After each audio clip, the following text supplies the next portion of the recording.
ሰላም ጤና ይስጥልን ተመልካቾቻችን ከናሁ ቴሌቪዥን የሐምሌ 3 2018 ዓ.ም የዕለተ አርብ ዜናዎችን ወደ እናንተ የምናደርስበት ሰዓት ላይ እንገኛለን። ከዜናዎቹ ጋር አብሬያችሁን ቆየው ረዴት ጌታቸው ነኝ። አብራችሁን ቆዩ። አርዕስተ ዜና። የትራንስፖርት አገልግሎት የሚሰጡ በመምሰል የማታለል በተለምዶ ሿሿ ተብሎ የሚጠራውን ወንጀል ሲፈጽሙ የነበሩ 9 ተጠርጣሪዎች በቁጥጥር ስር ዋሉ። የኢትዮጵያ አየር መንገድ ወደ ሚዛን አማን ከተማ የቅድመ ምረቃ በረራ ጀመረ። ወደ ውጪ ስናልፍ በኮንጎ በኢቦላ ወረርሽኝ ስራ ላይ ያሉ የጤና ባለሙያዎች ደሞዝ ያልተከፈላቸው በመሆኑ የስራ ማቆም አድማ አደረጉ።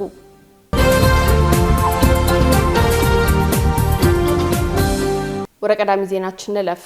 ኢትዮጵያ በአፍሪካ ነጻ የንግድ ቀጠና ማዕቀፍ 15 ሚሊዮን ዶላር ዋጋ ያላቸው ሸቀጦችን ላከች። የንግድና ቀጠናዊ ትስስር ሚኒስቴር በአፍሪካ ነጻ የንግድ ቀጠና ማዕቀፍ በኩል ኢትዮጵያ የውጭ ንግድ ምርቶቿን ወደ ውጭ መላክ መጀመሯን አስታውቋል። ሚኒስቴሩ 9ኛ የባለድርሻ አካላት የሴክተር ጉባኤውን በሐዋሳ ከተማ እያካሄደ ነው። የንግድና ቀጠናዊ ትስስር ሚኒስትር ዶክተር ካሳሁን ጎፌ በመድረኩ እንዳሉት ኢትዮጵያ በ2018 በጀት ዓመቱ ከውጭ ንግድ ዘርፍ 9.4 ቢሊዮን የአሜሪካ ዶላር ለማግኘት እቅድ በ11 ቢሊዮን ዶላር በላይ አቅዳ ከ11 ቢሊዮን ዶላር በላይ አሳክታለች። የተመዘገበው ገቢ ኢትዮጵያ ካላት እምቅ አቅም አንጻር የሚቀረው ቢሆንም ስኬቱ የመንግስቱ የፖሊሲ ቁርጠኝነትና የቅንጅት ስራዎች ውጤት መሆኑን ተናግረዋል። በበጀት ዓመቱ በአገልግሎት ዲጂታላይዜሽን የንግድ ማህበረሰቡን የአገልግሎት እርካታ ማሳደግና የገበያ ማረጋጋት ላይ ስኬት መመዝገቡን ጨምረው ገልጸዋል። የንግድ ስርዓቱን ለማስከበር በተደረገ ክትትል ከ93,000 በላይ በሚሆኑ ህገ ወጥ አካላት ላይ ህጋዊ እርምጃ ተወስዷል ብለዋል። በቀጠናዊና ዓለም አቀፋዊ የንግድ ትስስር ረገድ ሀገሪቱ ትልቅ ስኬት ማስመዝገቧን ገልጸው በተለይም ኢትዮጵያ የዓለም ንግድ ድርጅት አባል እንድትሆን የተከናወነ ድርድሮች ውጤታማ በመሆናቸው በቀጣይ ዓመት የመጨረሻ ምላሽ የሚገኝ መሆኑን አብራርተዋል። ይህም የሀገሪቱን በዓለም መድረክ የመደራደር አቅም ከፍ የሚያደርግ መሆኑን አስገንዝበዋል። በተጨማሪም በአፍሪካ ነጻ የንግድ ቀጠና ማዕቀፍ ኢትዮጵያ ምርቶቿን ወደ ውጪ መላክ መጀመሯን ጠቅሰው በቀጠናው ከተዘዋወረው 23 ሚሊዮን ዶላር ውስጥ 15 ሚሊዮን ዶላሩ ኢትዮጵያ በብቸኝነት የላከችው ነው ብለዋል። በተመሳሳይ ዜና ኢትዮጵያውያን ላኪዎች የእንግሊዝን ከቀረጥ ነጻ የንግድ መርሃ ግብር እንዲጠቀሙ ጥሪ ቀረበ። የኢትዮጵያውያን ላኪዎች ብቁ የሆኑ ምርቶችን በቅናሽ ወይም ያለምንም ቀረጥ ወደ እንግሊዝ ገበያ ለማስገባት የሚያስችላቸውን የእንግሊዝ ታዳጊ አገራት የንግድ መርሃ ግብር ይበልጥ እንዲጠቀሙበት በአዲስ አበባ በተካሄደ የስልጠና አውደ ጥናት ላይ ጥሪ ቀርቧል። አውደ ጥናቱ በለንደን የሚገኘው የኢትዮጵያ ኤምባሲ፣ የንግድና ቀጠናዊ ትስስር ሚኒስቴር፣ የእንግሊዝ የንግድና ቢዝነስ መምሪያ ቤት፣ በአዲስ አበባ የሚገኘው የእንግሊዝ ኤምባሲ እንዲሁም የኢትዮጵያ የንግድና የዘርፍ ማህበራት ምክር ቤት በጋራ ያዘጋጁ ሲሆን ከኢትዮጵያና ከእንግሊዝ የተወጣጡ ወደ 100 የሚጠጉ ተሳታፊዎችን በአካልና በበይነ መረብ ተሳትፈዋል። በዝግጅቱ ላይ ንግግር ያደረጉት በእንግሊዝ የኢትዮጵያ አምባሳደር ብሩክ መኮንን እንደገለጹት የመርሃ ግብር ለኢትዮጵያውያን ላኪዎች በተለይም በቡና፣ በግብርና፣ በአትክልትና ፍራፍሬ፣ በጨርቃ ጨርቅና አልባሳት ዘርፎች ላይ ሰፊ እድሎችን ይሰጣል።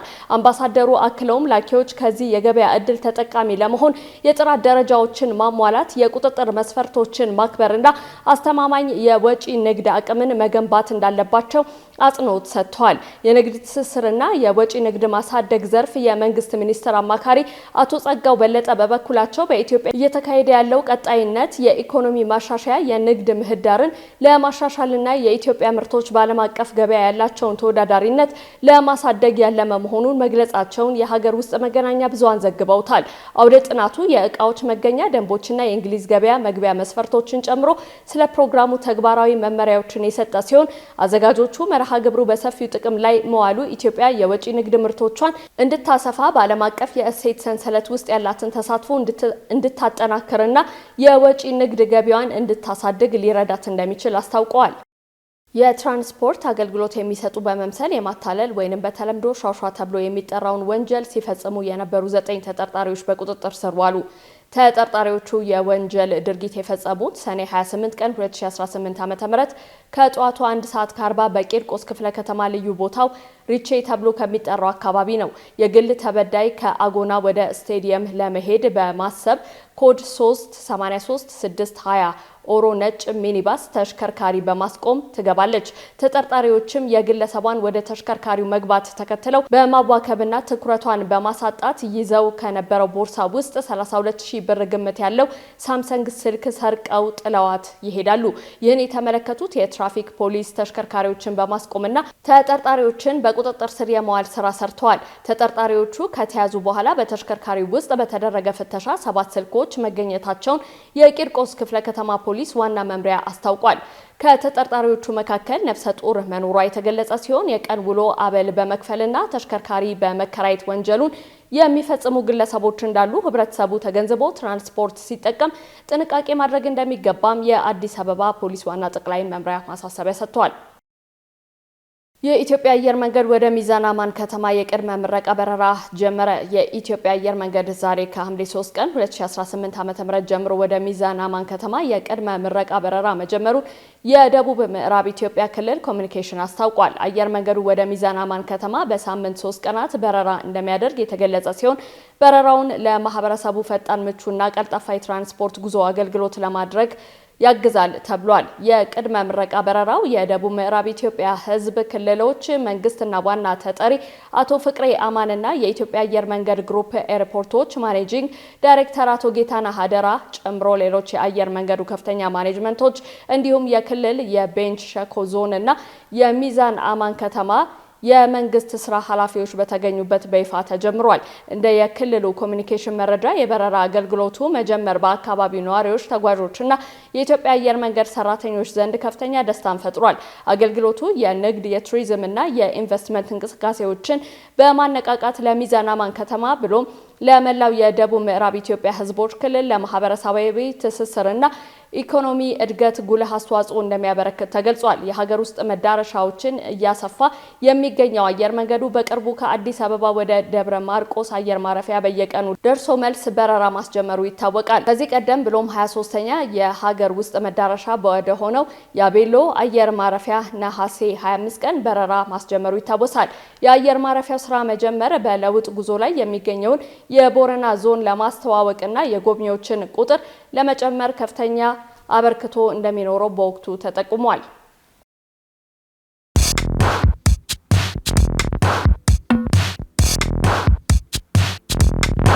የማድረስ አገልግሎት የወደፊት ዕጣ ፈንታ እዚህ ደርሷል። በትሩዝ የታገዘም ትሩዝ ዴሊቨሪን እናስተዋውቆ። የኛ 100% የኤሌክትሪክ ሞተሮች ለአካባቢ ተስማሚ ብቻ አይደሉም፣ ፈጣን፣ ጸጥተኛና አስተማማኝም ናቸው። ያለምንም ጫጫታ፣ ያለምንም ጭስ የእርስዎ ጥቅል በሰዓቱ ይደርሳል። በቀጥታ ክትትል ላይፍ ትራኪንግ ሁሉንም ነገር ይቆጣጠሩ። ጥቅሎ እስከ ደጃፎ ድረስ ያለውን እንቅስቃሴ በቀጥታ ይመልከቱ። ደህንነት ቅድሚያ የምንሰጠው ጉዳይ ነው። በእኛ የተቀባይ ማረጋገጫ ሪሲቨር ኮንፈርሜሽን ዘዴ ጥቅሎ በትክክለኛው እጅ መግባቱ እናረጋግጣለን። እርስዎ ያረጋግጣሉ፣ እኛም እናስረክባለን። እገዛ ይፈልጋሉ? ቡድናችን ሁልጊዜ በ8194 ዝግጁ ነው። ትሩዝ ዴሊቨሪ ለአካባቢ ተስማሚ፣ ደህንነቱ የተጠበቀና የቀጥታ ክትትል ያለው። ዛሬውኑ በ8194 ይደውሉ። ተመልካቾቻችን ያላችሁት ናሁ ቴሌቪዥን ላይ ነው። አሁን ደግሞ ወደ ውጭ ዜናዎች እናልፋለን። ሩሲያ በሞዛምቢክ የሚታየውን የሽብር ስጋት ለማስወገድ እገዛ ለማድረግ ዝግጁ መሆኗን ገለጸች። ሩሲያ በሞዛምቢክ ሰሜናዊ ክፍል የተደቀነውን የሽብር ስጋት ለማስወገድ የቀረበላትን የእርዳታ ጥያቄ ለመደገፍ ዝግጁ መሆኗን የሀገሪቱ የውጭ ጉዳይ ሚኒስቴር አስታውቋል። ሚኒስቴሩ ባወጣው መግለጫ የሩሲያ ውጭ ጉዳይ ሚኒስትር ሰርጌይ ላቭሮቭ በማፑቶ ከሞዛምቢክ ፕሬዝዳንት ዳንኤል ፍራንሲስኮ ቻፖ ጋር ተገናኝተው በሁለትዮሽ ትብብር ዙሪያ ተወያይተዋል። የላቭሮቭን ንግግር ዋቢ በማድረግ ሚኒስቴሩ እንደገለጸው የሁለቱ መሪዎች የውይይት ዋና ትኩረት የኢኮኖሚ ትብብር ነበር። ሁለቱ ወገኖች በቀጣዩ የሩሲያ ሞዛምቢክ የንግድና ኢኮኖሚ ትብብር መንግስታዊ ኮሚሽን ስብሰባ ፊት የሞዛምቢክን የኢኮኖሚ ማሻሻያና የዘመናዊነት እቅዶችን በጋራ ለመገምገም ተስማምተዋል። በተጨማሪም ላቭሮቭ የአፍሪካ ሀገራት የተፈጥሮ ሀብታቸውን በጥሬ ዕቃ መልክ ከመላክ ይልቅ በሀገር ውስጥ ማቀነባበር የሚፈልጉበት አዝማሚያ እየጨመረ መምጣቱን ጠቁመው ይህንን ሂደት በአህጉሪቱ ላይ እየታየ ያለው ሁለተኛው የመነቃቃት አካል እንደሆነ ገልጸውታል። የሽብርተኝነት መከላከልን በተመለከተ ላቭሮቭ ሲናገሩ ለመጪው ጊዜ ሌላው የስትራቴጂክ አጋርነታችን መስክ ሽብርተኝነትን በጋራ መዋጋት ነው። ሩሲያ በሀገሪቱ ሰሜናዊ ክፍል ውስጥ የሚታየውን የሽብር ስጋት ለመግታት ልንሰጠው የምንችለውን ድጋፍ በተመለከተ ከሞዛምቢክ ወዳጆቻችን የሚቀርበውን ጥያቄ ለማገዝ ዝግጁ ናት ብለዋል። ሁለቱ ወገኖች በዓለም አቀፍ ጉዳዮች ላይም የመከሩ ሲሆን ላቭሮቭ ሩሲያና ሞዛምቢክ በተባበሩት መንግስታት እንዲሁም በሌሎች ዓለም አቀፍ መድረኮች ላይ የጠበቀ ትስስርና ተመሳሳይ አቋም እንዳላቸው ገልጸዋል።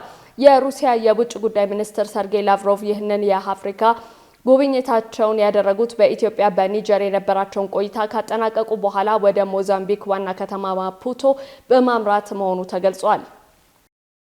በመጨረሻም በኮንጎ በኢቦላ ወረርሽኝ ስራ ላይ ያሉ የጤና ባለሙያዎች ደሞዝ ያልተከፈላቸው በመሆኑ የስራ ማቆም አድማ አደረጉ። የኢቦላ ወረርሽኝ ማዕከል በሆነችው ኮንጎ የጤና ተቋማት ሰራተኞች ደሞዛቸው መዘግየቱን በመቃወም ከስራ እየወጡ መሆኑ ተሰምቷል። ይህ ደግሞ በባለስልጣናት ዘንድ በፍጥነት እየተስፋፋ ላለው በሽታ አፋጣኝ ምላሽ እየተሰጠ ነው ብለው የተናገሩት ወረርሽኝ እንዳይስፋፋ የሚደረገውን ጥረት አደጋ ላይ ሊጥል ይችላል ተብሏል። በምስራቅ ኮንጎ በወረርሽኙ ከተጎዱ 3 አውራጃዎች መካከል ከፍተኛ ጉዳት ያስተናገዳችው ኢቱሪ አውራጃ ውስጥ አንዳንድ የጤና ባለሙያዎችና ሌሎች የቀድሞ ሰራተኞች ለአሶሺየትድ ፕሬስ እንደተናገሩት ወረርሽኙ እንደ አውሮፓውያኑ አቆጣጠር ግንቦት 15 ቀን 2026 ሲታወጅ ጀምሮ ደሞዛቸውንና ጉርሻቸውን እንዳልተቀበሉ ገልጸዋል። እንዲሁም ውስን ቁሳቁሶችን በመጠቀም ስራቸውን እያከናወኑ መሆናቸውንና በባለስልጣናት ላይ በምላሽ ሰጪ ቡድኖች ፍትሃዊ ያልሆነ አያያዝ እያደረጉባቸው መሆኑን ክስ አቅርበዋል። የኢቦላ ቫይረስ በሽታ ወረርሽኝ ከታወጀ ጀምሮ ለስራችን ክፍያ እየተጠየቅን ነበር ሲሉ በኢቱሪ ዋና ከተማ ቡኒያ የኤፒዲሚዮሎጂ ክትትል ኮሚቴ አባል የሆኑት ዶክተር ቢየንሶ ካኖ ለአሶሺየትድ ፕሬስ ተናግረዋል። በቅርብ ጊዜ በወጣው የሀገሪቱ መንግስት መረጃ መሰረት 1708 በበሽታ የተያዙ ሰዎች ሲኖሩ 580 ሞትን ጨምሮ ሲመዘገብ የኢቦላ ወረርሽኝ የመጀመሪያ ወር እጅግ የከፋ እንደነበር የጤና ባለስልጣናት ገልጸዋል። የስራ ማቆም አድማው የተከሰተው ለዚህ ወረርሽኝ መነሻ ምክንያት የሆነውን የቡንዲቢጊዮ ቫይረስ ሕክምና ክሊኒካዊ ሙከራዎች ምዝገባ ሲጀመር ነው። የሕክምና ማዕከላት አቅም እያለቀ መሆኑን የተናገሩት ደግሞ በኮንጎ የዓለም ጤና ድርጅት ተወካይ ዶክተር አንሲያ ሲሆኑ ቫይረሱ በህዝብ እንቅስቃሴና በደህንነት ችግር ምክንያት መስፋፋቱ ተባብሷል ብለዋል። እነሆ የምስራች!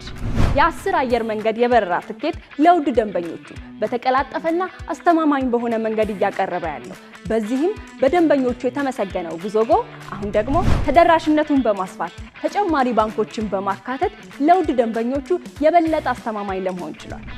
የጉዞጎን አፕሊኬሽን ከአፕ ስቶር ወይም ከፕላይ ስቶር በማውረድ የመነሻና የመድረሻ ከተማዎትን መርጠው ዋጋ አወዳድረው የሀገር ውስጥም ሆነ ዓለም አቀፍ በረራ ማድረግ ካሰቡ የበረራ ትኬቶን ክፍያ በአቅራቢያው በሚገኙ ባንኮች አንድም በአካል በመሄድ ወይም በኦንላይን የክፍያ አማራጮች ክፍያዎትን በመፈጸም የበረራ ትኬቶን በእጅ ያስገቡ።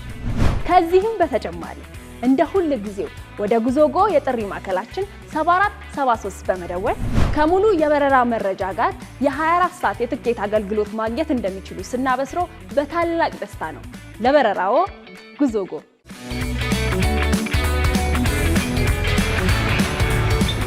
ተመልካቾቻችን ዜናዎቻችን እነዚህን ይመስሉ ነበር። ከዜናዎቹ ጋር አብሬያችሁ የቆየሁት ረዴት ጌታቸው ነኝ። ጤና ይስጥልኝ።